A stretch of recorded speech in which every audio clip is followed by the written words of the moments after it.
You've written lots of medical papers, but the first time you've actually written a book. Yes, well, 15 textbooks, but they don't count. Well, this one's particularly lovely because it documents your life, really, and how you got into this. And you grew up in Scunthorpe, on a council estate, and at the age of 7, I think it was the first family TV set that was put in your living room. And you were watching the news came on, and it was something on the news that caught your eye. Television is very influential, particularly when you're a 7-year-old boy, and I saw that the Americans were developing a machine that they would call the heart-lung machine, so that we could operate on hearts. Before the early 50s, you literally could only poke a finger in a heart and hope you could do a little bit of good. Gosh. But when I saw this heart-lung machine on the television, a light came on, and I said, "That's what I want to do." And you never gave up. You pursued this. I never gave up. 16, you were a hospital porter. Yeah, I worked in the steelworks in Scunthorpe, and then went to the hospital and worked in the operating theatres. Didn't you get fired from the steelworks? I got fired from the steelworks. Thank goodness. I did something silly, and of course that changed my life. And but the light came on. I never wanted to be a proper doctor, just a heart surgeon. You've had some very good proper doctors on this morning, but that wouldn't be me. An incredible person, and just to have the amount of lives that you've saved. I mean, to have that responsibility. I mean, do you even let your mind go there? No, it was my day job, right? And it was an enormous privilege. And as I mentioned in the book, when I was a young lad, I was an artist. I used to draw and paint, and I was profoundly influenced by watching my grandfather die from coronary artery disease and heart failure. So I always, as I say, wanted to operate on hearts, and then I wanted to make a difference for people that had heart failure.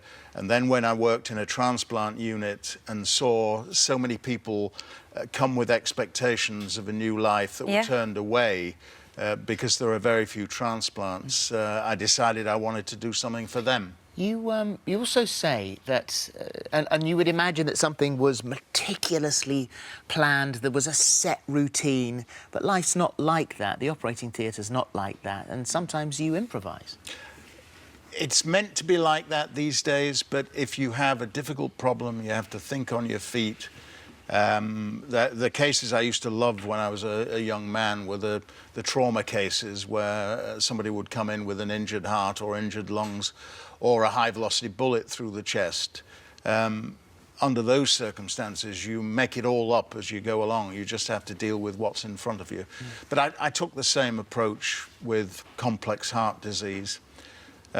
So most of my career, it evolved into dealing with complex things and very sick people.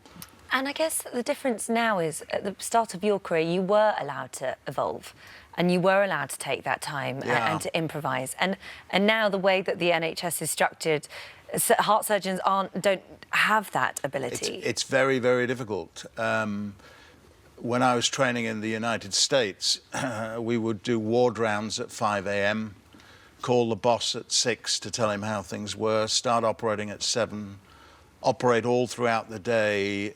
Late afternoon, I'd go to the laboratory and do the research I was doing, and then I'd sit up in the intensive care unit most nights with the sickest of the patients.